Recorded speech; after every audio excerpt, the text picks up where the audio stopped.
시아버지의 환갑을 맞아 기념여행을 갔을 때의 일이다. 시아버지가 예전부터 가고 싶어 하셨던 바다 낚시가 유명한 곳으로 숙소를 정하고 시부모님과 남편, 나, 2살 된 딸아이까지 5명이서 2박 3일 일정으로 여행을 떠났다. 숙소에 도착하자마자 시아버지와 남편은 배를 타고 바다로 낚시를 하러 갔다. 시어머니와 나는 2사람을 배웅하고 숙소로 돌아와 잠시 휴식을 취한 후 딸아이를 데리고 가까운 공원으로 나갔다. 공원에 다 와서 딸아이의 물통을 숙소에 두고 온 것이 생각났다. 시어머니가 내가 가서 가져오마 하고 말씀하셔서 물통은 시어머니께 부탁하기로 했다. 나는 공원을 좋아하는 딸아이와 공원에서 놀면서 시어머니를 기다렸다. 아무도 없는 곳에서 흙장난을 하면서 놀고 있을 때 처음 보는 여자가 다가와 말을 걸었다. 어머, 너무 귀엽게 생겼네요. 지금 몇 살이에요? 2살이에요. 어쩜 저 나이 때 여자애들은 꼭 천사 같아요. 진짜 너무 귀엽다. 그 여자는 생글생글 웃으며 아예 내 옆으로 와서 앉았다. 처음 보는 사람이 너무 친근하게 굴어서 오히려 약간 거부감이 느껴졌고 무슨 다른 목적이 있는 게 아닌가 경계를 하게 됐다. 더구나 공원 어디에도 이 여자랑 같이 온 것 같은 아이가 없는 것도 이상한 기분을 더하게 했다. 혼자서 산책을 나온 건가 하는 생각도 들었지만 그것도 아닌 것 같고 머릿속이 복잡하게 돌아가고 있을 때 갑자기 저기 이 여자애를 저한테 주시면 안 될까요? 라고 여자가 나에게 물었다. 갑자기 무슨 말씀이세요? 하고 쓴웃음으로 적당히 넘어가려는데 아, 농담이에요, 농담 하면서 여자도 억지 웃음을 짓는 듯한 표정으로 받아쳤다. 입모양은 웃는 것 같은데 눈은 전혀 웃지 않는 얼굴 표정이 어딘가 섬뜩했다. 시어머니는 왜 이렇게 안 오시지? 나는 어서 이 자리를 뜨고 싶은 마음뿐이었다. 마침 딸아이가 흙장난이 실증이 났는지 그네 쪽을 향해 걸어가기 시작했다. 하지만 몇 걸음 옮기다 그만 엉덩방아를 찢고 넘어졌다. 어머! 하고 내가 딸아이 쪽으로 가려던 순간 그 여자가 나보다 먼저 딸아이를 안아 올렸다. 밖에서 오래 놀더니 피곤한가 보다. 오늘은 이만 집으로 가자. 네? 여자의 행동에 너무 당황한 나는 잠시 몸이 말을 듣지 않았다. 저 여자가 안고 있는 아이는 내 딸이 맞는데? 뭐 자기 딸처럼 저러지? 너무나 자연스러운 여자의 행동에 나는 마치 지나가는 행인처럼 내 딸아이가 남의 품에 안겨있는 것을 잠시 구경하듯 서 있었다. 그리고 다시 얼른 정신을 차린 나는 저기 우리의 이리 주세요 라고 여자의 품에서 딸아이를 떼어놓았다. 그러자 여자는 갑자기 눈꼬리를 치켜뜨고 험상궂은 얼굴로 표정이 돌변하더니 아! 지금 뭐하는 거야? 저 아는 내 딸이야! 라며 마구 소리를 질러댔다. 여자의 광기 어린 모습을 딸아이를 안고 시선이 고정한 채 지켜봤다. 그러자 여자가 누구 없어요? 유괴예요! 유괴! 라며 공원이 다 떠나갈 듯 소리쳤다. 당황한 내가 잠시 겁을 먹었단 걸 눈치챈 여자는 더욱 큰 소리로 내 딸 내놔! 라며 낮고 굵은 목소리로 위협하듯 말하고는 나와 내 품에 안겨있던 딸아이를 향해 달려들었다. 절대 상대해선 안 될 사람과 마주쳤다는 생각이 들었지만 이미 때는 늦었고 일은 벌어지고 말았다. 여자가 막무가내로 밀치는 바람에 나는 균형을 잃고 바닥으로 쓰러졌지만 딸아이를 땅에 떨어뜨리지 않으려고 2손으로 딸아이를 끌어안은 채 바닥으로 떨어졌다. 양손을 쓸 수 없었기 때문에 등부터 땅으로 떨어졌고 머리를 돌에 부딪히고 말았다. 다행히 바닥이 모래여서 몸에 닿은 충격은 크지 않았지만 머리를 강하게 부딪힌 충격으로 현기증이 심하게 일어나 움직일 수도 일어날 수도 없었다. 그런데도 여자는 다시 소리치면서 나를 덮치려고 달려들었다. 그때 공원에 있던 어떤 아이 아빠가 상황을 알아차렸는지 서둘러 달려와 여자의 팔을 뒤로 깍지를 껴서 저지했다. 머리가 헝클어지고 정신이 나간 사람처럼 소리치는 여자. 그 뒤로 시어머니가 뛰어오는 것이 보였다. 얘, 이게 무슨 일이니? 라며 달려오는 시어머니의 모습을 확인한 순간 나는 의식을 잃었다. 눈을 떠보니 병원이었다. 아유, 다행이다. 정신이 좀 드니? 어머니, 저기 가벼운 뇌진탕이라는구나. 머리를 부딪힌 부분이 살짝 찢어졌는데 며칠 있으면 나을 거라고 의사가 크게 걱정 안 해도 된다고 했어. 시어머니의 설명을 듣고 나서 머리를 만져보니 붕대가 칭칭 감겨 있었다. 잠시 후 남편과 시아버지도 병실로 들어왔다. 이제 정신이 좀 들어? 아까는 뺨을 때려도 아무 반응이 없어서 난 당신 정말 이대로 끝나는 줄 알았어. 정말 면목이 없다. 남자들이 옆에 같이 있었으면 이런 일이 없었을 텐데 정말 미안하다. 남편과 시아버지는 마치 자신들 때문에 내가 다치기라도 한 듯이 미안해했다. 네가 정신을 잃고 나서 공원에서 너 도와줬던 사람이 구급차랑 경찰도 불러줬어. 네, 그분이 아니었으면 정말 큰일 날 뻔했어요. 그럼 그 여자는요? 경찰이 와서 끌고 갔지. 그 여자는 여기 이사 온 지 얼마 안 됐다고 하더라. 근데 그 공원에서는 이미 유명하대. 어린 여자애들이 공원에서 놀고 있는 것만 보면 꼭 그렇게 와갖고 말을 건다고 그러더라고. 아까 너 구해준 사람한테 들은 얘기야. 자기가 더 빨리 구했어야 하는데 미안하다면서 고개를 숙이는데 정말 고마운 사람이지 뭐니. 저기 그쪽 남편하고 내일 이 문제로 만나기로 했는데 당신은 어떡할래? 같이 갈래? 당연하지. 갈 거야. 나는 이유를 반드시 직접 듣고 싶었다. 그 여자는 밝은 대낮에 어떻게 그렇게 겁없이 아이를 유괴하려고 했을까? 그리고 다음날 딸아이를 시부모님께 맡기고 남편과 둘이서 근처 커피숍으로 여자의 남편을 만나러 갔다. 여자의 남편은 우리보다 먼저 나와 있었고 옆에는 3살 정도로 보이는 남자아이가 앉아 있었다. 여자의 남편은 고개도 제대로 들지 못하고 미안하다면서 먼저 말문을 열었다. 이번 일은 제 아내가 정말 큰 잘못을 저질렀습니다. 죄송합니다. 위자료를 청구하시면 위자료를 드릴 거고 만약 고소를 하신다면 그것도 달게 받아들이겠습니다. 옆에 있는 아이는 선생님 아드님 맞죠? 두 분 사이에 아이가 있으면서 왜 이런 짓을... 아내는 임신 전부터 줄곧 여자아이를 원했었어요. 여자는 임신 중에 뱃속의 아이가 남자아이라는 걸 알고는 격분해서 당신 의사잖아. 이거 어떻게 좀 해봐. 아니 나 이 애 필요 없어. 수술할래. 라는 말까지 했다고 한다. 처음엔 첫 임신이라 신경이 예민해서 그러려니 했었는데 출산을 하고 남자아이라는 게 확실해지자 필요 없어. 난 남자아이는 필요 없다고. 라며 아이가 태어난 지 3년 동안 아이를 돌보려고 하지 않았고 계속 방치해왔다고 한다. 낮에는 저희 어머니가 와서 봐주시기도 하고 태어나고 얼마 안 돼서부터 어린이집에 맡겼어요. 어제도 저는 아들아이하고 같이 집에 있었어요. 그런데 아내가 어디 간다는 말도 없이 어느 틈엔가 혼자 나갔더라고요. 그리고 어제 경찰서에서 조사를 받다가 아내가 그 공원에서 벌써 여러 번 여자애들한테 접근해서 문제가 됐었다는 걸 처음 알게 됐어요. 남편분이 많이 힘드셨겠어요. 하지만 어제 어떤 분이 도와주지 않았다면 제 딸도 피해를 입었을지도 몰라요. 같은 엄마로서 절대 해서는 안 될 일이라고 생각해요. 사실은 나도 딸아이가 태어나기 전에 활달하고 호기심 왕성한 남자아이를 원했던 적이 있었다. 임신을 하고 아이가 건강하다는 것엔 안도했지만 정기검진 때마다 여자아이라는 말을 의사로부터 들었을 때는 아주 조금 낙담한 적도 있었다. 출산 직전까지도 혹시라도 사실은 남자아이가 태어나주지는 않을까 터무니없는 기대를 하기도 했다. 축하드려요. 예쁜 공주님이에요. 역시나 여자애구나. 하지만 신생아 침대에 누워있던 딸아이와 첫 대면을 한 순간 어쩜 이렇게 예쁠 수가 있을까 하고 그리고 내가 임신 중에 얼마나 어리석은 생각을 했었는지에 대한 후회와 미안한 마음에 왈칵 눈물이 쏟아졌다. 그 순간 딸아이를 품에 안고 다짐했었다. 엄마가 널 꼭 지켜줄 거야. 아들이건 딸이건 내가 10달 동안 품고 배 아파서 낳은 내 아가는 이 세상 그 무엇보다 소중한 보물이었다.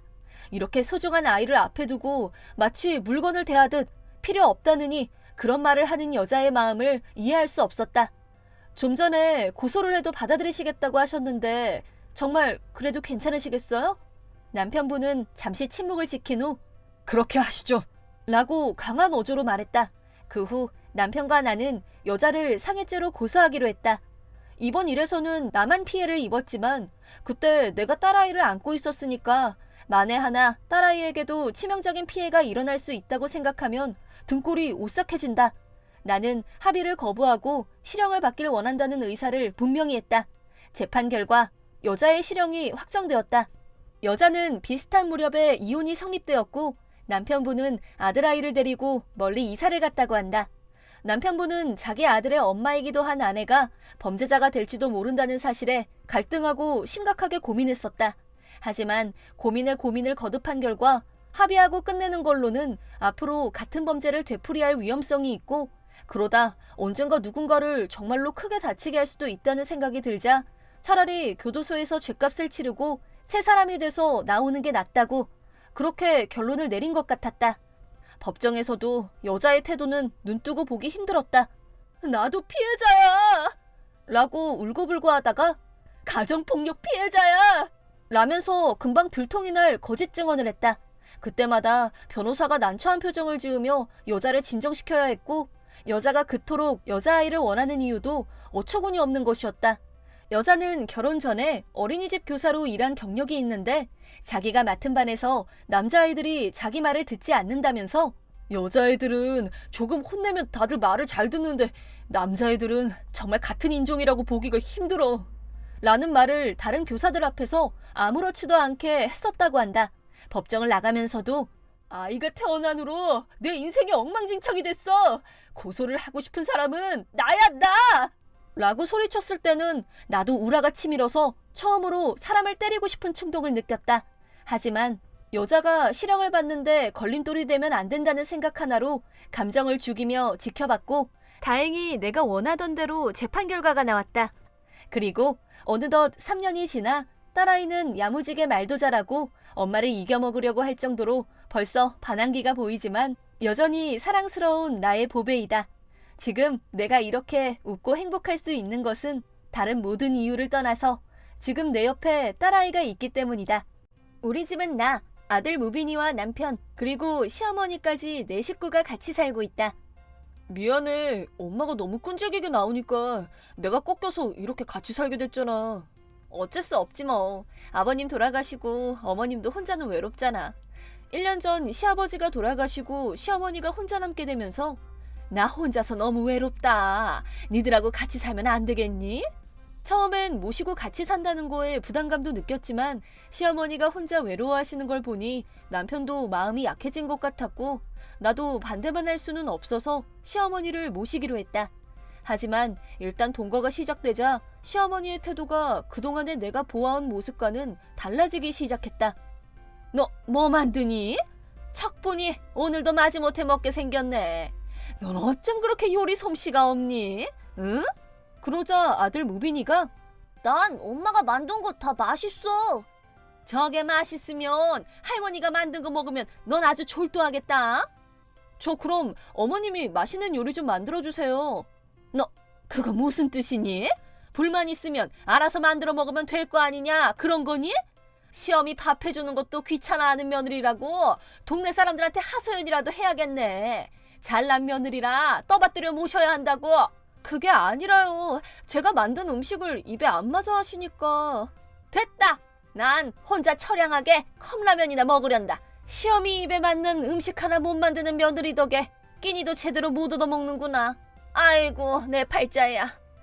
시어머니는 입만 열면 나를 못 잡아먹어 안달인 사람처럼 달달 볶아댔고 그걸 지켜보던 아들아이가 남편에게 아빠 오늘 할머니가 엄마한테 라고 하자 남편이 시어머니에게 화를 냈다. 어머니 또 이 사람한테 밥 투정하신 거예요? 자꾸 그러시면 아예 어머니 식사는 차리지 말라고 할 거예요? 넌 왜 나한테만 그러니? 제 손을 봐라. 저 손으로 어디 제대로 된 음식을 만들 수나 있겠냐고. 어머니 할 말 못할 말 따로 있는 거예요. 좀 가려서 하세요. 시어머니가 지적한 내 손은 왼손이 의수이다.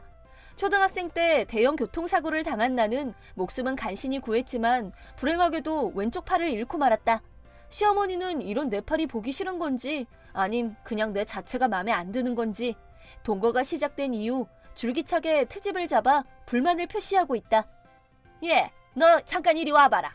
네, 어머니. 넌 빨래를 어떻게 건 거니? 꼬깃꼬깃 죄다 주름져서는 발로 놀아도 이것보다 낫겠다. 제 생각엔 열심히 판판하게 잘 넣는다고 넣은 건데. 네 딴엔 이게 잘 넣은 거냐? 아이고 그래 손 없는 사람치곤 잘 널었네. 아주 장하다.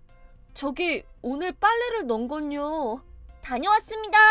그때 밖에 주스를 사러 나갔던 무빈이가 집으로 들어왔다. 무빈이 너 마침 잘 왔다. 무빈이 네가 보기엔 이 빨래를 잘 넣은 것 같냐? 꼬깃꼬깃하니 발로 넣은 것 같이 보이지? 무빈아, 아니야. 엄만 그렇게 생각 안 해. 이거 내가 엄마 도와주려고 놓은 거야. 발로 놓은 거 아니야. 어? 이거 우리 무빈이가 널었어? 할머니 미워. 할머니 싫어. 무빈이는 울면서 자기 방으로 올라갔다. 너는 왜 미리 말을 안 해서 날 나쁜 사람으로 만드는 거냐? 글쎄요, 이게 왜 제 탓인지. 너 뻔뻔하게 어디서 말대답이야? 손 없으면 양심도 덩달아 없는 거냐? 응? 이렇게 날마다 부딪히며 사는 곳에 진저리가 나기 시작하던 어느 날, 저녁을 먹으면서 남편이 이번 주말에 회사 사원 여행이 있어서 주말에 집에 없을 거야. 당신이 이해 좀 해줘. 응, 알았어. 해마다 이맘때면 갔었잖아. 이번엔 어디로 가? 올해는 홋카이도래. 홋카이도? 좋겠다. 나도 가고 싶다. 그럼 다음에 가족 여행 가지 뭐. 겨울에 대게 요리도 실컷 먹고, 응? 개 무서워. 집게로 물면 어떡해. 괜찮아. 걔가 얼마나 맛있는데. 그렇게 가벼운 대화를 나누며 즐거워하는 우리를 보던 시어머니가 너, 네 남편이 하루 집 비운다고 집안일 대충 할 생각은 꿈도 꾸지 마라. 저 그런 생각한 적 없어요. 어머니는 왜 사사건건 시비세요? 지금 시대가 어느 때인데 며느리가 무슨 종이에요? 모시고 사는 거 고맙지도 않으세요? 솔직히 어머니 아직 건강하신데 집에서 승리 도와주시면 저희도 고맙고 좋잖아요. 그래, 내가 눈치 없이 놀고 있었구나. 내일부터 일하면 될 거 아니냐? 제가 집 비운 사이에 승리한테 또 막말하시면 그땐 저 안 참아요. 어머니 나가시라고 할 거예요. 너 말 참 흉하게 한다. 내가 언제 막말을 했니? 나도 엄마 도와줄게. 와, 무빈아 고마워. 그리고 주말이 되어 남편은 사원여행을 떠났다. 그럼 갔다 올게. 올 때 맛있는 거 사가지고 올게. 아빠 안녕히 다녀오세요. 맛있는 거 많이 사와. 재밌게 잘 놀다 와. 다치지 말고. 그리고 남편이 집에 없는 시간이 시작됐다. 처음엔 시어머니도 남편이 한 말이 신경 쓰였는지 집안일도 도와주셨는데 그 다음날 설거지를 하던 시어머니가 갑자기 소리를 질렀다. 한만 생각해도 내가 설거지랑 빨래를 하고 있는 건 납득이 안 간다. 멀쩡한 전업주부 며느리 두고 내가 왜 청승을 떨어? 어머님 내키지 않으시면 안 하셔도 돼요. 엄마, 그럼 내가 도와줄게. 그리고 여긴 내 아들 집이다. 내가 내 아들 집에서 꼴 보기 싫은 며느리랑 매일 마주쳐야 되는 게 얼마나 고역인 줄 아니? 말 나온 김에 네가 알아서 놔주면 나야 고맙지. 너 언제 나갈래? 저 어머니, 제가 이해가 안 돼서 그러는데요. 혼자서 외롭다고 저희 집에 오시겠다고 한 건 어머님이시잖아요. 근데 이제 와서 제가 꼴 보기 싫고 같이 사는 게 고역이라고 하시면 어머님이 다시 나가시는 게 이치에 맞는 거 아닌가요? 여긴 저희 세 식구 집이에요. 내 아들 돈으로 네가 이렇게 호강하고 사는 게 누구 덕인 줄 알고 고개를 빳빳이 들고 대드니 대들길? 저희는 부부예요. 서로가 서로 덕에 잘 살고 있는 거죠. 긴 말 필요 없다. 너 같은 며느린 필요 없으니까 나가 당장. 내 아들 집인데 엄마인 내가 너보다 권리가 없겠니 설마? 왜 우리 엄마 보고 나가래? 할머니 미워. 싫어. 며느리고 손자고. 아우 정신 사나워. 이게 다 네 그 흉측한 의수 탓이다. 시어머니는 그렇게 말하면서 내 의수를 억지로 빼냈다. 왜 이러세요? 그거 이리 주세요. 그거 엄마 거야. 돌려줘. 이 흉측한 거 꼴도 보기 싫다. 이건 아예 없애버려야 돼. 그러더니 시어머니는 내 의수를 바닥에 던지려다가 다시 벽에 닥치려고 했다. 그러다 손에서 놓치는 바람에 가까이에 있던 무빈이의 얼굴에 부딪혔고 충격을 받은 무빈이가 바닥으로 쓰러졌다. 무빈아! 무빈이에게 달려가 상처를 살펴보니 피는 났지만 이마에 작은 상처가 생긴 정도로 다행히 큰 부상은 아니었다. 내 의수는 무빈이 얼굴에 맞고 바닥에 떨어지면서 받침대 부분이 부러졌고 그걸 본 시어머니는 이 더러운 거 흉물스러운 것 같으니라고! 라고 하면서 있는 힘껏 발로 짓밟아댔다. 결국 의수는 사정없이 부서지고 말았다. 그걸 보고 있던 무빈이가 의수를 집으러 가더니 우리 엄마 손을 왜 밟아! 하고는 두 손으로 의수를 감쌌다. 대체 왜 이러시는 거예요? 그래서 지금 불만이라는 거냐? 무빈아 착하지? 그 흉한 거 이리 내놔. 할머니가 저기다 갖다 버리게. 안 돼. 이거 버리면 안 돼. 내가 할머니 혼내줄 거야. 너 어디 가니? 무빈아!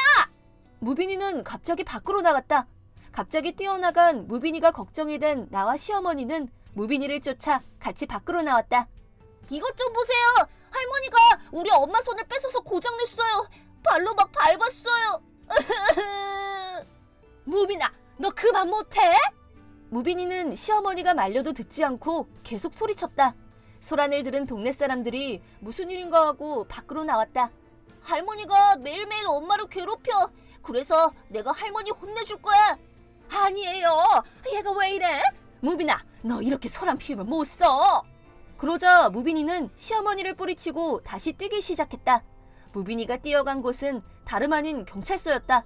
갑자기 어린아이가 뛰어들어오자 깜짝 놀란 경찰관은 무슨 일이니? 경찰 아저씨, 할머니가 엄마를 괴롭혀요. 이거 우리 엄마 손인데 할머니가 망가뜨렸어요. 무빈이를 뒤쫓아 경찰서로 들어온 나를 살펴본 경찰관은 내 왼손을 보고 감이 온 것인지 할머니가 정말 이렇게 만들었니? 네, 그렇게 됐어요. 잠시 후 경찰서에 도착한 시어머니는 숨도 고르기 전에 아유, 아니에요. 얘가 거짓말하는 버릇이 있어요. 전부 치어낼 말이에요. 거짓말 아니야. 진짜 할머니가 그랬어. 할머니가 맨날 우리 엄마 괴롭혀. 엄마 손을 막 뺏어서 벽에다 이렇게 하고 발로 막 밟았단 말이야. 무빈이의 말을 침착하게 듣고 있던 경찰관은 무빈이의 말이 끝나자 시어머니를 향해 시선을 옮겼다. 할머니, 좀 더 자세한 얘기를 들어봐야 하니까 이쪽으로 오시죠. 아니라니까. 아니라고 글쎄. 어머님, 시어머님이 억지로 의수를 뺏어서 훼손시킨 것이 맞습니까? 네, 맞아요. 그럼 그때 어디 다치거나 하지는 않았나요?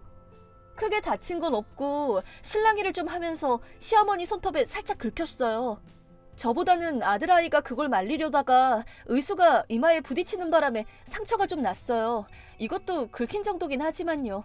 네, 알겠습니다. 크게 다친 것도 아니고 살짝 긁힌 걸 가지고 웬 수선이니? 할머니는 상해죄와 기물파손죄가 의심됩니다. 뭔 죄? 며느리 의수 좀 망가뜨렸다고 쇠고랑이라도 채우겠다는 거야 뭐야 정말? 제가 할머님 겁주려고 하는 말이 아니고요. 이 어린애가 자기 엄마를 구하려고 경찰서까지 뛰어왔을 때는 뭔가 절박한 사정이 있지 않았겠어요? 네? 내 얘기도 좀 들어줘야지. 경찰관은 시어머니를 경찰서 내부로 데리고 갔다. 그리고 경찰관은 무빈이에게 다가와서 너 아주 용감하고 씩씩했다 라고 말했다. 네! 무빈이도 자랑스러운 듯이 큰 소리로 대답했다. 조사를 받은 시어머니는 상해죄와 기물파손죄로 체포되었고 전과자 신세가 되고 말았다. 사원여행에서 돌아온 남편은 집을 비운 사이에 일어난 일을 듣고는 불같이 화를 냈다.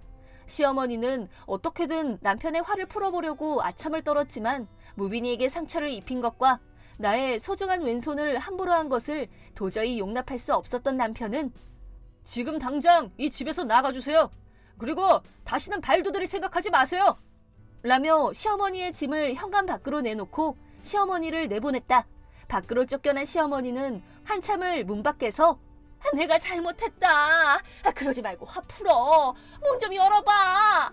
라고 하면서 문을 두드렸지만 우리는 들은 척도 하지 않았다. 동네 사람들도 문 밖에 서 있던 시어머니를 흘겨보며 지나쳤고 그 후 시어머니는 행방이 묘연해졌다. 경찰관도 용감하고 씩씩하다고 인정한 무빈이는 온몸을 날려 나를 구해준 세상에서 가장 멋진 나의 히어로이다.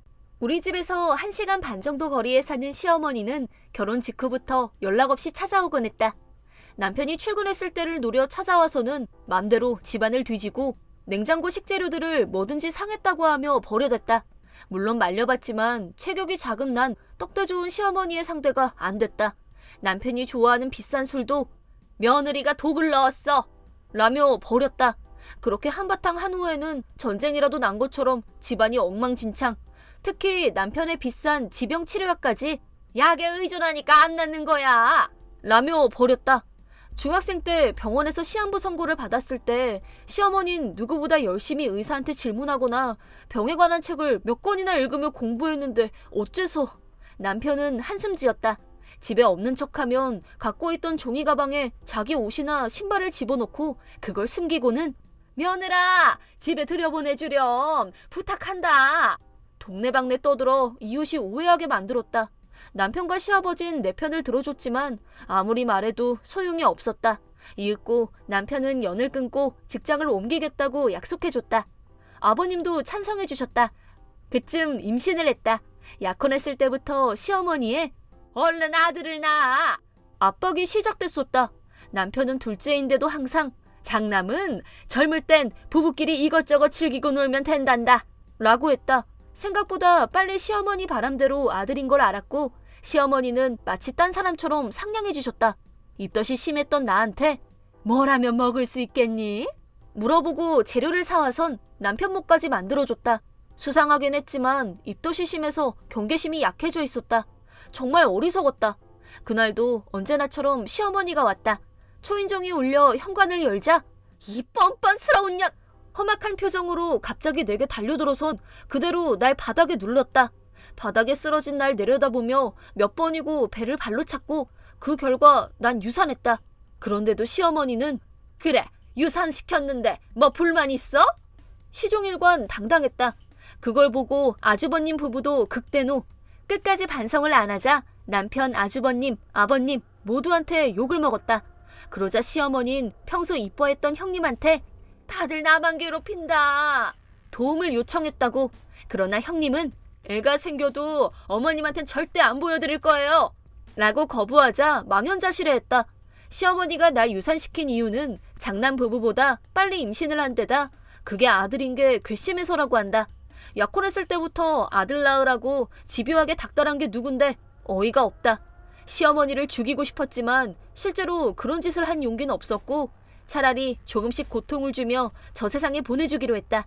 당뇨병 내력이 있는 시어머니는 옛날부터 먹는 건 조심했지만 결국 당뇨병에 걸렸는데 약을 먹을 정도는 아니었다. 이 정도 수치면 자주 안 와도 괜찮아요. 그래서 병원엔 3개월에 한 번 가는 정도였다. 남편, 아버님, 아주버님 부부 모두의 승낙하에 시어머니가 병원에 간 다음 날부터 바로 계획을 실행했다. 내 말은 들은 척도 안 하지만 먹을 거에 관해선 영양사 자격을 가진 나한테 신뢰를 갖고 있었다. 수치가 좋다고 모처럼 의사 선생님도 칭찬했는데 아깝잖아요? 뭔가 먹고 싶다고 해도 내가 그렇게 말하면 그렇지? 금방 물러섰다. 시어머니는 원래 단 걸 좋아하는데 자제하며 생일날 외에는 안 먹었다. 그걸 이용하기로 했다. 언제나처럼 갑자기 찾아오는 시어머니가 가장 좋아하는 진한 초콜릿 케이크를 만들었다. 잠깐 주춤한 시어머니에게 계속해서 이 케이크 친구 영양사가 개발한 혈당이 안 올라가는 인공 감미료로 만든 거예요. 그러자 한 입 먹곤 얼굴이 환해지길래 이어서 연락하시고 오시면 언제든지 만들어둘게요. 생긋 웃으며 말했다. 그 후로는 여태 단 것을 안 먹고 참아서 그랬는지 거의 매일 연락하고 찾아왔다. 질리지 않도록 치즈케이크나 슈크림, 생크림 케이크 등 여러 베리에이션을 준비했다. 그리고 그때마다 이것도 인공 감미료로 만든 거라 먹어도 괜찮아요 라고 해줬고 배불리 먹인 후에는 정중하게 쿠키도 한번 만들어 봤는데요. 저녁 드시고 디저트로 잡수세요. 그러자 시어머니는 기뻐하며 돌아갔다. 아마 내가 영양사가 아니었다면 이렇게까지 믿지 않았을 거라고 생각한다. 영양사한테 먹어도 된다는 소리를 듣고 그렇게 좋아하는 음식을 마음껏 먹을 수 있게 되자 의심할 마음도 눈 녹듯 사라진 거겠지. 3달 뒤 병원에 간 시어머니는 비참한 결과를 맞이했다. 당뇨병 성신증으로 바로 입원하게 됐다. 그제서야 시어머니는 내가 해준 음식이 원인인 걸 알고 이를 갈고 있을 때 아버님과 아주버님, 남편이 초록색 봉투를 들고 찾아갔다. 거기서 아버님한텐 이혼을, 남편 아주버님은 연을 끊겼다고 했다. 그제서야 자신이 한 짓을 깨달은 시어머니는 죄책감이 들었는지 엉엉 울면서 며느리한테 참 몹쓸 짓을 했다. 사과하고 싶구나. 라고 했다고 한다. 당연히 난 만날 생각도 없었다. 시어머니는 울며 초록색 종이에 사인을 했고 퇴원하고 집에 갔을 땐 시어머니 집만 남아 있었다. 시댁은 시어머니 자가로 좁고 낡은 데다 입지도 안 좋다. 공터로 만들어 팔아도 몇 푼밖에 못 받는다. 아버님은 퇴직금으로 고향집을 개축해서 넓히려고 여러 가지 알아보고 계셨는데 내가 시집오고 시어머니가 저렇게 되자 없던 일이 됐다. 이혼 후 아버님은 소유하고 있던 땅을 팔고 퇴직금과 수억 원의 돈으로 젊었을 때부터 살아보고 싶었던 곳으로 가셨다. 아주버님은 마침 정근이 결정돼 다른 지역으로 가셨다. 한편 우리들은 남편도 이직, 희망하던 근무지로 배치돼 시댁과는 아주 멀리 떨어져 있는 내 고향으로 이사를 했다. 참고로 아버님은 우리들이 이사하기 전에 퇴직금의 일부를 우리 부부에게 건네주셨다. 아버님은 이혼했다고는 해도 아내가 한 짓은 절대 용서할 수 없는 일이고 돈으로 해결할 문제가 아니란 것도 알고 있지만 부디 받아줬으면 한단다. 그렇게 아버님이 주신 금액은 퇴직금의 일부라고 하나 상당한 액수였다. 이렇게 큰 돈 못 받아요. 이 돈은 아버님이 오랫동안 열심히 일하셔서 받으신 거잖아요. 그러니 아버님이 쓰세요. 이 돈은 태어날 예정이었던 손자에게 내가 주는 선물이라고 생각하렴. 만약 태어났다면 이것저것 사주고 여기저기 데려다주고 싶었단다. 내 아내 때문에 못하게 됐지만 너희들이 나 대신 해줬으면 하는구나. 그러니 날 생각한다면 부디 받아줬으면 한다. 게다가 앞으로 내가 살 곳은 돈이 많아도 쓸 데가 없단다. 혹시 새로운 생명을 또 품게 된다면 연락해 주렴. 꼭 보러 가마. 그렇게 말씀해 주셔서 우리들은 감사히 받기로 했다. 그 후 아버님 바람대로 난 새로운 땅에서 다시 임신을 하게 됐고 사랑스러운 아들을 낳았다. 아버님께 알려드리자 눈물까지 흘리시며 생후 1개월쯤 황홀한 표정을 지으시며 보러 오셨다. 우리 부부와 아버님, 아주버님 부부에게 버려진 후 혼자 남겨진 시어머니는 예전보다도 더 이웃들에게 고립됐다고 한다. 난 그때 이미 이사를 했었는데 이사한 후에도 연락을 주고받던 사람이 몇 명 있어서 그렇게 알게 됐다. 소문으로는 시어머니 상태가 좋지 않다고 하는데 후회 따윈 전혀 없다. 그와 알게 된 건 내가 대학교 4학년 때다. 여름방학 때 복지시설 등에서 봉사활동을 하고 있었는데 그가 말을 걸었다. 남동생에게 장애가 있어 정기적으로 그 시설을 방문하고 있는데 마침 그날이 정기검진 날이었다고. 그는 당시 25살 회사원이었다. 연락처를 교환하게 되고부터는 몇 번인가 데이트처럼 만나게 됐고 그러다 사귀게 됐다. 무척 자상한 사람이었다. 장바구니는 바로 들어주고 조금만 경사가 있어도 곧잘 손을 내밀었다. 음료수 뚜껑도 열어주고 지극정성이었다. 20살도 넘은 날 마치 공주님 대하듯이 해줬다. 사귄 지 반년이 지나도 그의 태도는 변함이 없었고 난 차츰 결혼을 의식하게 됐다. 그러다 대학 졸업 직전 그가 프로포즈를 해왔다. 졸업하면 나랑 결혼하자. 응. 그 전에 우리 가족 좀 봤으면 해. 특히 동생을. 그럼 이제 한 식구니까. 그렇게 프로포즈 받고 일주일 후 남친 집에 가게 됐는데 마중 나오신 시부모님이 대뜸 도련님을 대하는 법을 설명했고 난 지옥을 맛보게 됐다. 처음엔 뭔 소린지 이해를 못했다. 남친은 올해 20살이 되는 남동생이 가벼운 장애가 있는데 일상생활에는 지장 없단 말만 들었는데 그게 아니었다. 남동생은 중증 행동장애로 물건을 부수거나 사람을 때리는 등 폭력적 행동을 자주 일으키는 장애였다. 무슨 짓을 해도 큰 소리를 내지 말 것.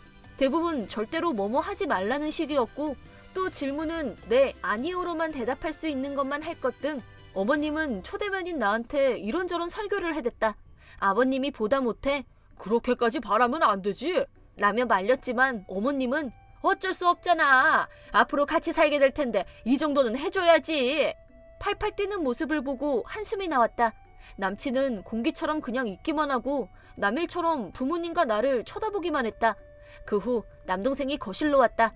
안녕하세요. 움찔거리며 말하자. 자기 턱을 때리면서 내 쪽으로 와선 천천히 머리를 잡더니 뽑을 듯이 잡아당겼다. 교양 과목에서 그럴 때 어떻게 하는지 약간의 지식만은 있었지만 막상 실제로 그런 일을 겪게 되니 그냥 아무 생각도 안 났다. 갑작스런 일에 처음 어머님한테 들은 얘기를 다 까먹고 무심코 이거 놓으라고 비명을 질렀다. 그러자 갑자기 화난 표정을 짓더니 옆에 있던 의자를 발로 찼다. 어머님 쪽을 쳐다보자 내가 뭘 했어 하는 표정으로 한숨을 쉬고 있었다. 남동생은 그 후로도 계속 날뛰면서 괴성을 지르면서 집안의 물건을 집어던졌다. 남친은 남동생을 말리려고도 안 하고 계속해서 공기처럼 가만히 있을 뿐이었다.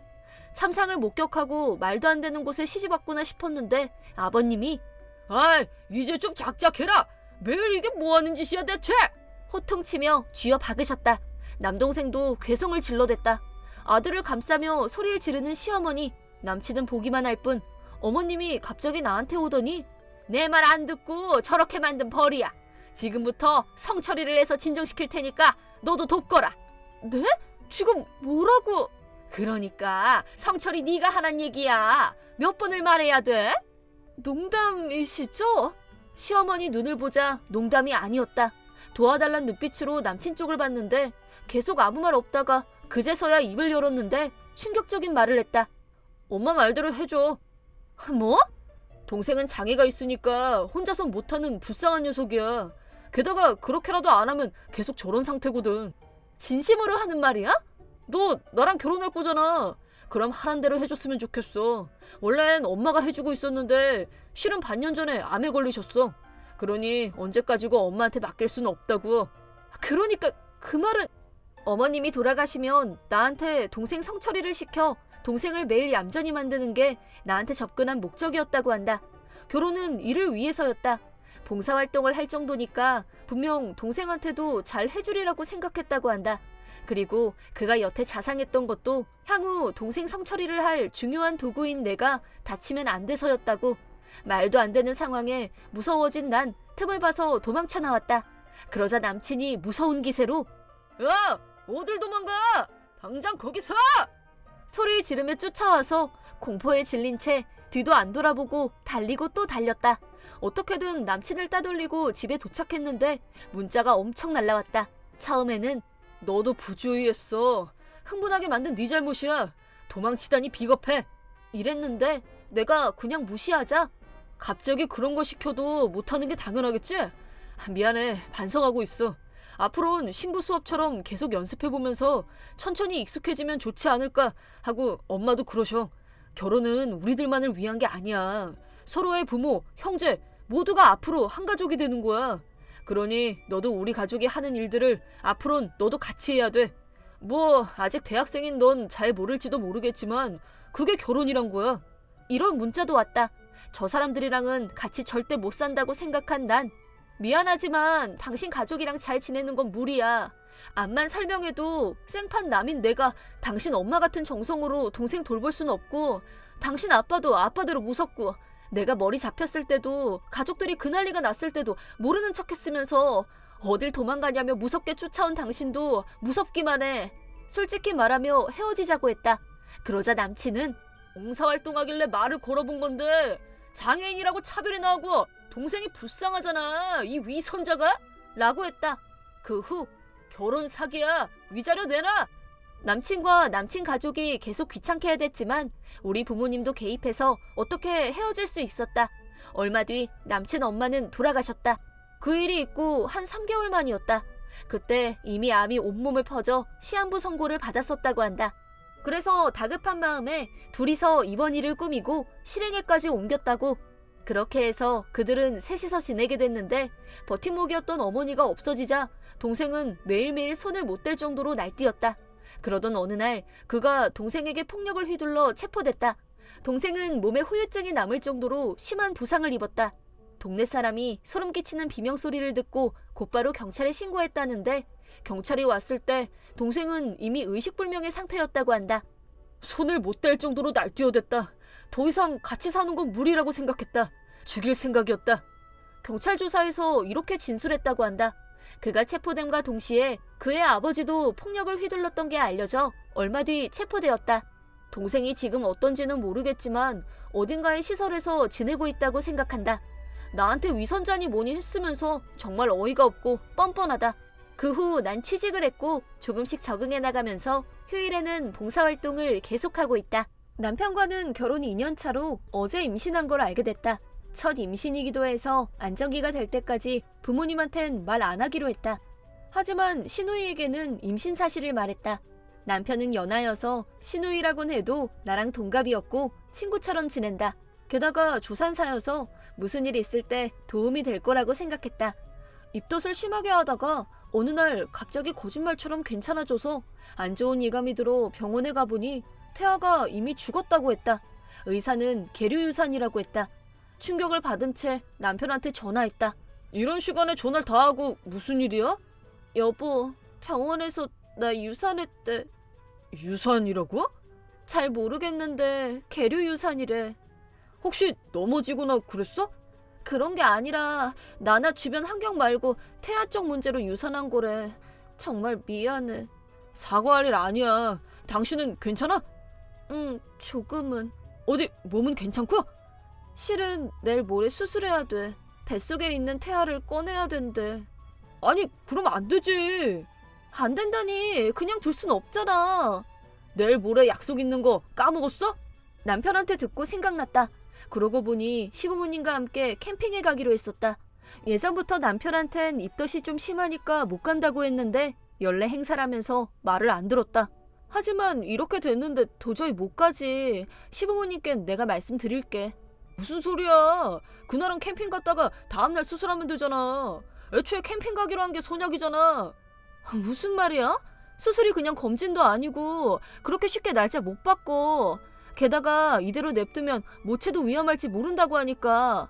상황을 알고 있으면서도 남편 입에서 나오는 말에 솔직히 경악했다. 유산된 것도 난 엄청 울고 무척 슬픈데 남편은 안 됐네 한마디.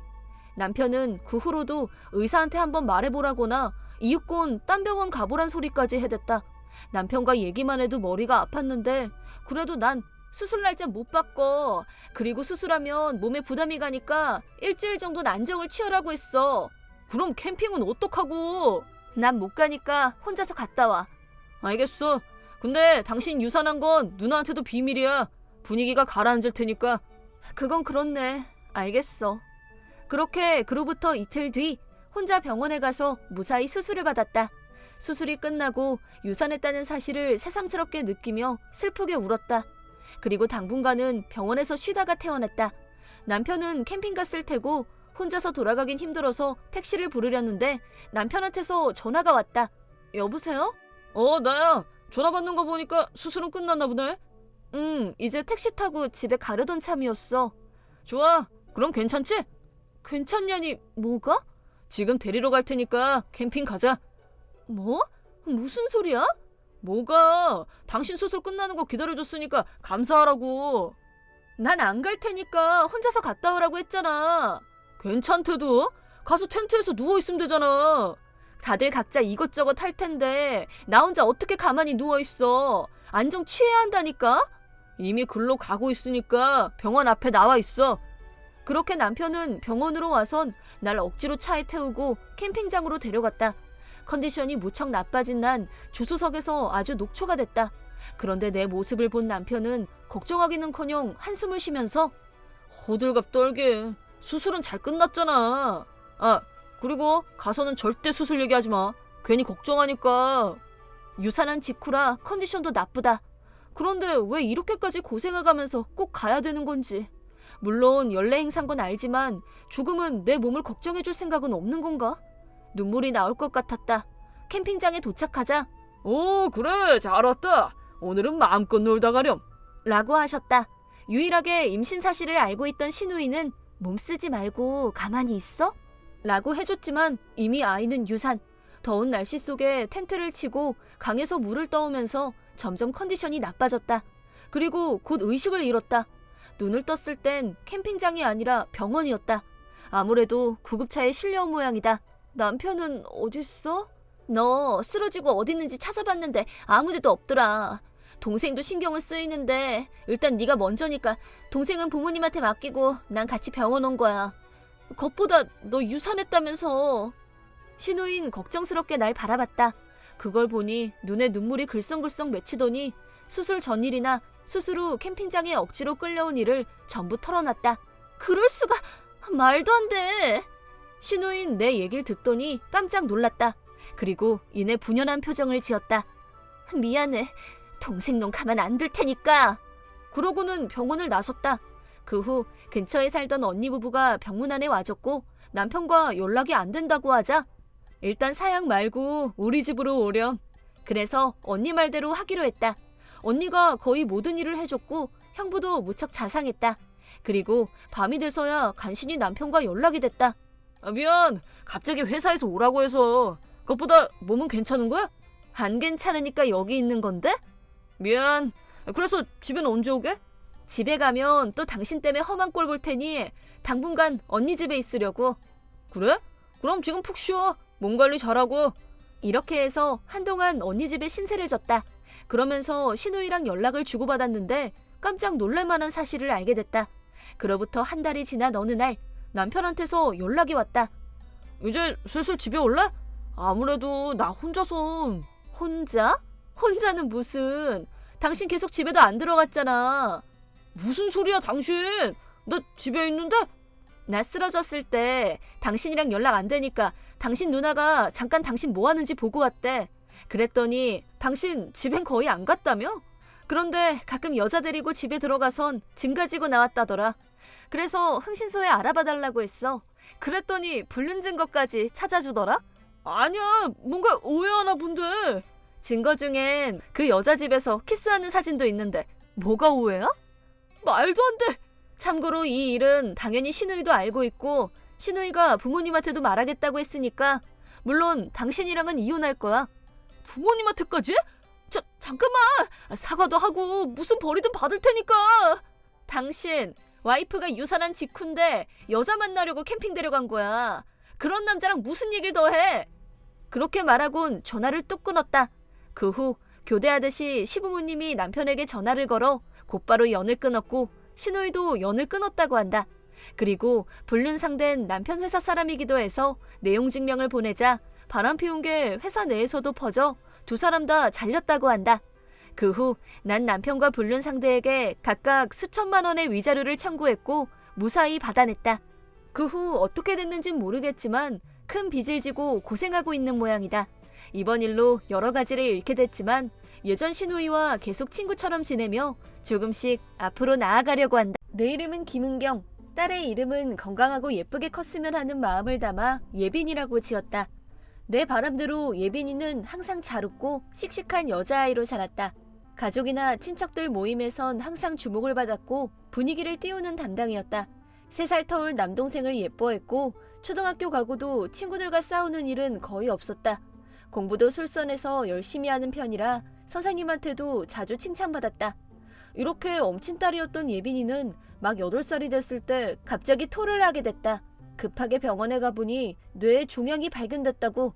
CT 사진에 누가 봐도 알 수 있는 3cm 정도 종양이 2개를 봤을 때에는 눈앞이 캄캄해졌다. 곧바로 수술을 하기로 했고 고비는 넘긴 것처럼 보였다. 하지만 투병 생활 중 우리는 의사 선생님한테 시한부 선고를 받게 되었다. 잔혹한 현실에 정신이 멍했고 슬픔에 젖어 있으면서도 엄마로서 사랑하는 딸을 위해 남은 시간을 행복하게 보내도록 예빈이가 좋아하는 일을 하게 해주자고 결심했다. 예빈아, 지금 가장 하고 싶은 게 뭐야? 그렇게 물어본 나에게 돌아온 딸의 대답. 예빈이가 가장 하고 싶은 건 학교에 가서 친구들과 놀고 공부하고 집에 가선 밥을 먹고 가족들과 함께 목욕을 하면서 밤에는 다 같이 카드 게임을 하는 지극히 평범한 일상을 보내는 것이었다. 우리들한테는 특별할 것 없는 평범한 일상. 하지만 길게 입원하는 동안 예빈이한텐 그 일상이야말로 특별한 것처럼 느껴지는 듯했다.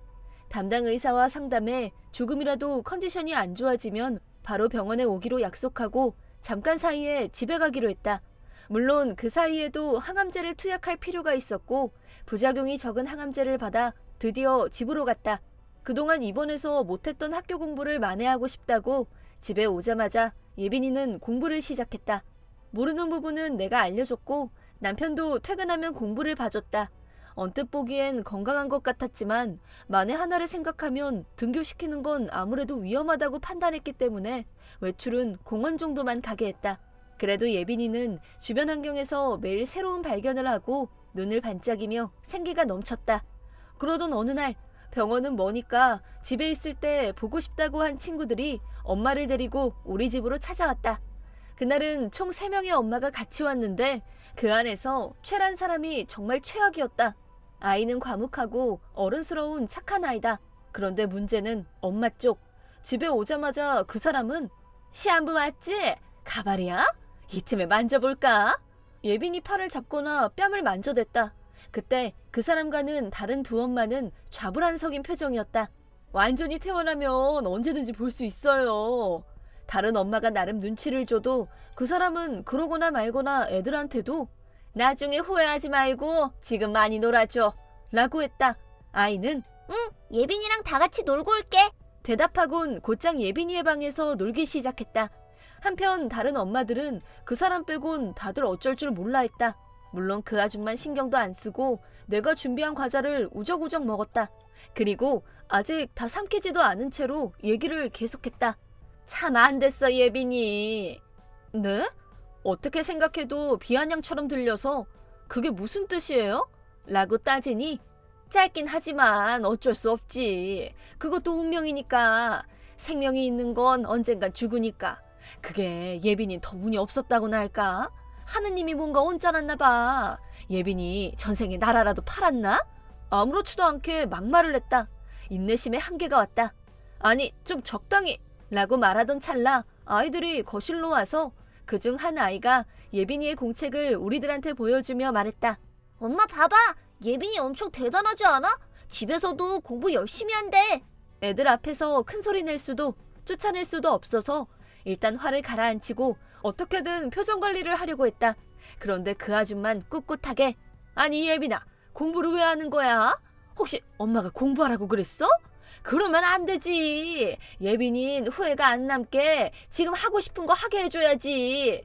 라고 이걸 애 앞에서 아무렇지도 않게 말했다. 사이코 아니야? 우리는 가족, 친척 일동, 본인도 완치될 거라고 믿는데 악마가 있다면 저 사람이 아닐까 하는 생각이 밀려들었다. 그때 다른 애 엄마 2명은 무척 당황해하며 아차, 볼일 있었지. 저희 슬슬 가죠. 눈치 있게 그만 일어나자고 말을 꺼냈다. 나도 당장 쫓아내서 소금 뿌리고 다신 오지 말라고 하고 싶었지만 무슨 짓을 할지 전혀 예상할 수 없는 사람이었다. 34년 살면서 저런 비상식적인 사람을 본 적이 없는데 막상 눈앞에 있으니 머리에 피가 쏠리며 아무 생각 안 날 줄은 몰랐다. 그런데 그때 아줌마, 그런 거 아니에요. 예빈이가 말했다. 어? 아니라니 뭐가 아니야? 저 공부 좋아해요. 여태 공부 좋다는 애 본 적 없어. 그런 뻔한 거짓말은 하지 말고 사실은 엄마가 하라 해가지고 억지로 하는 거지? 전에 엄마가 알려줬어요. 어른이 되면 지금보다 많은 사람을 만난다고. 그중에는 저랑 완전 다른 사람도 있을지도 모르는데 그런 사람들하고도 같이 즐겁게 놀거나 잘 얘기하려면 공부하는 게 도움이 된대요. 전 다 같이 사이좋게 지내고 싶으니까 앞으로도 더 공부하고 싶어요. 그리고 아줌마도 같이 공부하는 게 더 좋을 것 같아요. 응? 왜 아줌마도 공부해야 되니? 보니까 다른 아줌마들이랑 잘 못 어울리시는 것 같아서요. 그걸 듣고 나와 다른 엄마들은 자연스럽게 웃음이 나왔다. 그러자 곧 얼굴이 새빨개져서는 이제 집에 가자! 라고 하는 게 아닌가? 아직 더 놀고 싶은데. 아이를 끌고 집으로 가버렸다. 그러면서 나 들으라는 듯이 나중에 후회하지 않게 좋아하는 일 하면서 살면 된단다. 공부만 해서 머리가 딱딱해지면 예빈이처럼 머리에 암 걸리니까 큰 소리 쳤다. 오늘 일은 엄마들 사이에 순식간에 퍼져 이것저것 듣게 됐는데 본인은 뭘 잘못했는지 정말 모르는지 부지런히 우리 모녀 악담을 한다고. 물론 귀담아 듣는 사람은 없었고 그 후 우리들은 병원 가까운 곳으로 이사해서 신경 끄게 됐다. 한 아이의 엄마가 어떻게 저럴 수 있는지 어쩌다 그런 생각이 들 때가 종종 있었다. 그로부터 10년. 엄마 합격했어. 정말? 잘했다. 엄마 혹시 우는 거야? 울기는 누가 울어. 오늘은 너 좋아하는 사과 케이크 해놨으니까 얼른 오렴. 아싸. 한때는 모르핀까지 맞은 적이 있지만 의사도 놀랄 정도로 회복해서 올해로 18살이 됐다. 소아암으로 고통받는 아이들을 이번엔 자신이 돕고 싶다고 의대에 지원해 무사히 합격했다. 한편 그 아줌마의 딸은 그때 엄마가 한 말을 착실히 지키며 후회가 안 남도록 좋아하는 것만 하면서 큰 결과 고학년이 돼서부턴 공부를 못 따라갈 정도로 게임에 빠졌고 학교도 안 갔다. 중학생이 되고도 땡땡이를 쳤고 우연히 그 집 앞을 지나가게 됐던 친구 엄마 말로는 게임만 하지 말고 공부도 좀 하렴! 라며 울부짖는 소리가 들려왔다고 한다. 내 이름은 김지수. 얼마 전 내 뱃속에 아기가 생긴 걸 알게 되었다. 애초에 나와 남편은 빨리 갖고 싶어 했기에 같이 두 손 들고 기뻐했었다. 다행히 나는 입덧이 심하지 않았고 원래부터 하고 있던 일도 최대한 할 수 있는 때까지 계속하자고 남편과 대화를 나눴다. 남편과는 방금 임신 사실을 알게 되었는데 벌써부터 아들과 딸 중 누가 좋을까? 당신은 어때? 나는 역시 아들이 좋아. 라는 대화를 하고 있다. 내가 첫 임신인 것도 있어서 남편은 나를 엄청 신경 써준다. 원래도 과사는 잘 도와줬지만 당신은 쉬고 있어. 설거지는 내가 할 테니까. 설거지 정도는 할 수 있거든. 나를 이렇게 신경 써주니 참 좋은 남편인 것 같다. 남편의 도움을 받아 나는 순조롭게 임신 기간을 보낼 수 있었고 배도 점점 커져갔다. 그러던 어느 날 내가 일을 가기 위해 지하철을 이용했는데 항상 그래왔듯 개찰구를 나가려고 하자 교통카드가 잘 인식되지 않았다. 그러자 영무원이 말을 걸었다. 저기요, 무임승차하려고 하셨죠? 다 봤습니다. 네? 그러려고 한 적 없어요. 그냥 교통카드가 인식이 잘 안 된 거예요. 그런 핑계가 통할 것 같습니까? 핑계가 아니라고요. 정말 그냥 인식이 잘 안 됐어요. 얼굴 다 기억했어 내가. 다음에 또 걸리면 바로 경찰 부를 줄 알아. 나는 굳이 안 들어도 될 말을 들어 매우 화가 났다. 결국 그날은 하루 종일 기분이 안 좋았고 일을 마치고 집에 돌아가자마자 남편에게 얘기했다. 정말 너무하지 않아? 그러게. 제대로 확인도 안 하고 멋대로 추측하다니 뭐하는 인간이야? 가서 확 한마디 해줘? 에이 됐어. 그냥 불평이나 들어줬으면 한 거야. 남편에게 말하니 조금 기분이 풀려 다시 일상으로 돌아갈 수 있었다. 그러던 어느 날 나는 역에 떨어진 물건을 주워 그걸 들고 창고로 향했다. 그러자 거기에 있던 건 그때 그 영무원이었다. 헐, 또 저 사람이야? 그 사건 이후로 나는 그 영무원을 피해 다녔다.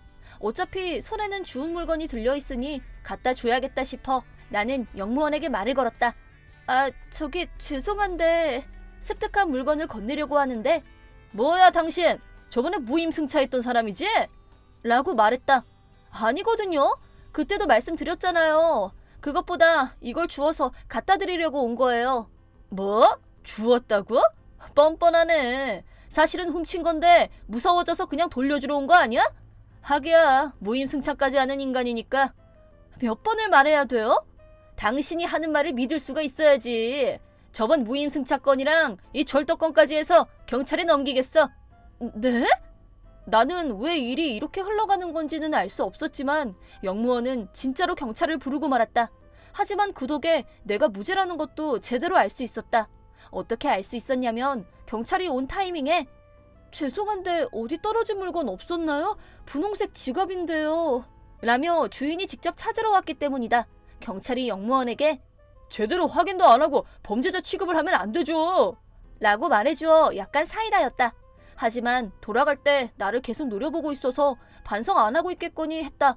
돌아가서 남편에게 말하려 했는데 이번에는 진짜 한마디 하러 갈지도 몰라서 일단 해결되기로 했으니 그냥 조용히 넘어갔다. 그 후로 역에 갈 때에는 최대한 그 영무원과 맞닥뜨리지 않게 하며 나는 순조롭게 임신기간을 보내고 있었다. 그리고 임신 말기에 회사에서 출산휴가를 받았는데 회사 책상에 두고 온 물건이 있어서 그걸 챙기러 다시 역으로 향했다. 그렇게 역 안을 걷고 있는데 갑자기 풍선이 터지는 듯한 작은 소리가 났다. 설마 이거 양수 터진 건가? 그렇게 생각한 순간 배에서 격통이 느껴졌다.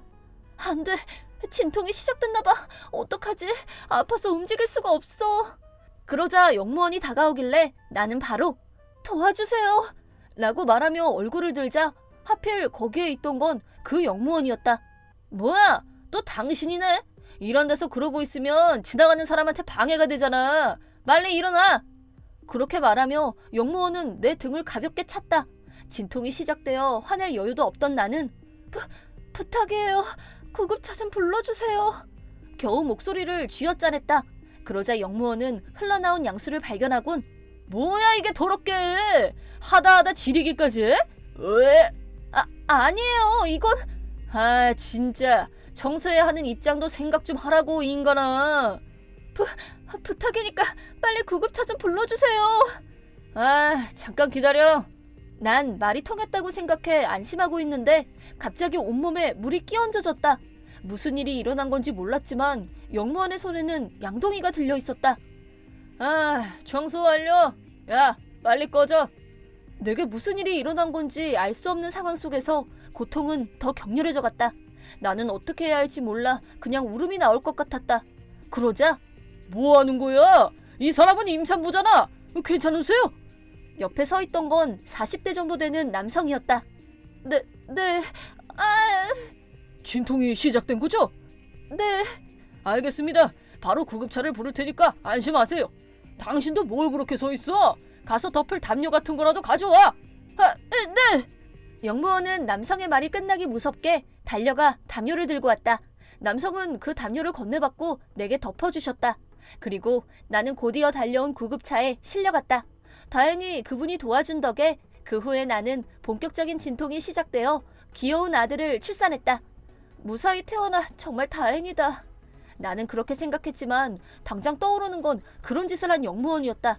어떻게든 제재를 가하고 싶었지만 아기가 이제 막 나온 터라 당분간 외출도 불가능하다. 그렇다고 사람이 붐비는 역에 아기를 데리고 가고 싶지도 않고 어떻게 해야 할까 고민하고 있었는데 남편이 와서 축하해. 많이 힘들었지? 우리 아들 정말 귀엽게 생겼네. 태어날 때까지 일부러 성별은 알려주지 않았지만 당신이 갖고 싶다던 아들이라 다행이네. 하지만 나는 무사히 태어나주기만 하면 어느 쪽이든 괜찮았어. 그보다 이 영상 좀 봐봐. 뭐야? 유튜브? 맞아. 나는 심심할 때 유튜브를 자주 보는데 갑자기 동료가 엄청난 영상을 찾았다면서 보내주더라고. 역도 알고 있는 역이라서 뭐지 싶어 봤는데 얼굴은 가려졌지만 당신이 찍혀 있었어. 뭐? 남편이 보여준 영상에는 정말로 나와 그 영무원, 도와주신 남성분의 대화가 찍혀 있었다. 그 영상에는 내게 물을 뿌렸던 행동도 제대로 담겨져 있었다. 영상 찍을 여유가 있으면 좀 도와주지 하면서 처음에는 화가 치밀어 올랐는데 그 영상이 엄청 크게 퍼져나가서 얼굴은 가려졌지만 영무원 신상도 까발려줬나봐. 역에 하기가 장난 아니게 쇄도했대. 진짜로? 그래서 바로 해고당했다나봐. 동료랑도 얘기했지만 사장님께 이건 진짜 신고감이라고 했더니 사장님이 친한 변호사를 소개시켜준다고 말씀하셨거든. 당신이 진통으로 힘들어하고 있을 동안 이것저것 준비하고 있었어. 미안해. 당신이 걱정할까봐 이것저것 말 안 하고 있었는데. 이거 말고도 또 있어? 그 새끼 진짜 가만 안 둔다. 철저하게 응징할 거야. 남편은 불같이 화를 내며 내가 아기를 돌보느라 움직이지 못하는 동안 변호사와 함께 영무원을 소송했고 보란듯이 승소하여 위자료를 받기로 결정되었다. 게다가 영무원은 안 좋은 의미로 유명인이 되어 더 이상 그 동네에서 살 수 없게 되었고 작은 시골 마을로 돌아갔다고 들었는데 시골에서도 역시 그 영상을 본 사람은 있었는지 부모님한테서도 쫓겨났다고 들었다. 지나가던 길에 나를 도와주신 그 남성분께는 정말 감사할 따름인데 만약 다음에 만난다면 그때는 제대로 연락처를 물어 온 가족끼리 함께 감사 인사를 드리러 가려고 생각하고 있다.